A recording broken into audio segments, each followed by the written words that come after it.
भिंगार तलाठी कार्यालयात सीसीटीव्ही कॅमेरे व दरपत्रक लावा. अखिल भारतीय बेहतर समाज संघटनेची मागणी. एजंट व कर्मचाऱ्यांच्या आर्थिक हितसंबंधातून सर्वसामान्यांची लूट होत असल्याचा आरोप. नगर प्रतिनिधी. अखिल भारतीय बेहतर समाज संघटनेच्या वतीने भिंगार तलाठी कार्यालयात सीसीटीव्ही व्हॉइस रेकॉर्डिंगसह कॅमेरे आणि दरपत्रक फलक लावण्याची मागणी करण्यात आली आहे. सदर कार्यालयात भ्रष्टाचार वाढत चालला असून नागरिकांची लूट थांबवण्यासाठी तातडीने सदरची उपाययोजना करण्याचे स्पष्ट करण्यात आले आहे. संघटनेच्या शिष्टमंडळाने मंडळ अधिकारी यांची भेट घेऊन निवेदन देण्यात आले. यावेळी संघटनेचे जिल्हाध्यक्ष सनी खरारे, जिल्हा उपाध्यक्ष राहुल लखन, जिल्हा उपसचिव पवन सेवक, राष्ट्रवादी काँग्रेसचे जिल्हा सरचिटणीस आकाश ठाकूर, आरपीआय भिंगार शहराध्यक्ष मंगेश मोकळ, दिलीप सूर्यवंशी, गोविंद घोडके, विकास पंडित, महर्षी वाल्मिकी सेवाभावी संस्थेचे अध्यक्ष केशर नकवाल,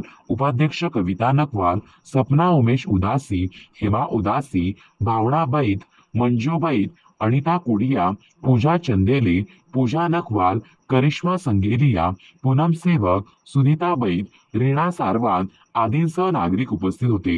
तलाठी कार्यालयातील दररोजच्या कामकाजावर कॅमेऱ्यांची निगराणी असणे अत्यंत महत्वाचे आहे. सध्या कार्यालयात उत्पन्न दाखला, जागेच्या नोंदी आणि इतर कागदपत्रांसाठी नागरिकांकडून मोठ्या प्रमाणावर पैसे घेतले जात आहे, परंतु येथे दरपत्रक सुद्धा लावलेले नाही, ज्यामुळे भ्रष्टाचार वाढला आहे आणि नागरिकांची लूट होत असल्याचा आरोप करण्यात आला आहे. संघटनेचे म्हणणे आहे की तलाठी कार्यालयात बाहेरचे एजंट लोक कर्मचाऱ्यांच्या मदतीने आपली कामे करून घेत आहे, ज्यामुळे सामान्य जनतेची पिळवणूक केली जात आहे. अन्य शासकीय कार्यालयांमध्ये सीसीटीव्ही कॅमेरे लावले आहेत, परंतु भिंगार तलाठी कार्यालयात अद्याप अशी व्यवस्था नाही.